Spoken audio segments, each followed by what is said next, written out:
Ganito na lamang ba aking kapalit na ginagawa? Sa loob ng maraming taon, ako naging gabay sa bayang ito.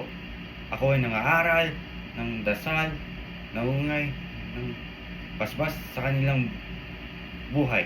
Ngunit ngayon, sila ba yung ang may lakas ng loob na questionin ako? May hangal. Hindi nila naunawaan ng kung wala akong simbahan at ang mga tulad ko. Lulubog sila sa kaguluhan at kamamangha. Takot daw itinuro ko sa kanila? Oo, takot! Sapagkat ang takot ang nagluro ng pagsunod. At ang pagsunod ay magpapalagi ng kaayusan. Ang mga taong ito ay madaling malinlang ng kanilang damdamin. Kailangan nila ng kamay ang bakal upang manatiling maayos ang lipunan. At ngayon, bumalik si Ibarra sa Europa, ang bagong kaisipan. Akala niya ay magbabago ng edukasyon at karunungan ng mundong ito. Napakabata niya upang maunawaan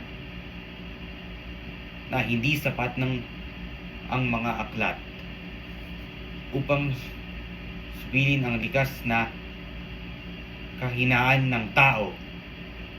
Ang kanyang mga pangarap ay ang apoy ay maaaring sununog ng kapayapaan ng bayan.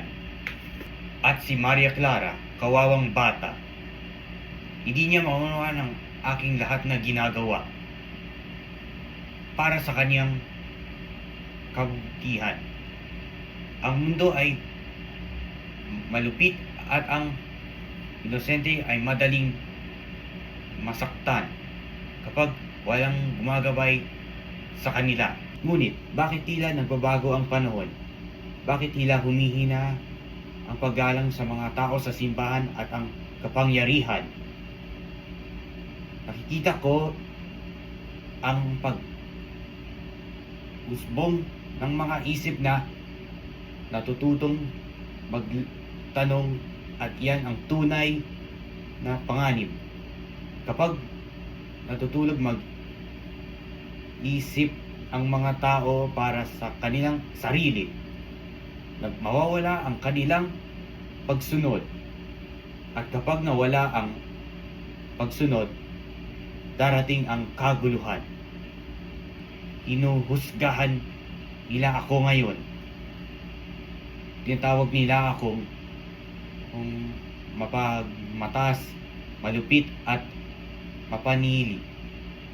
Ngunit hindi nila alam kung gaano kabigat at ang responsibilidad ng kapangyarihan.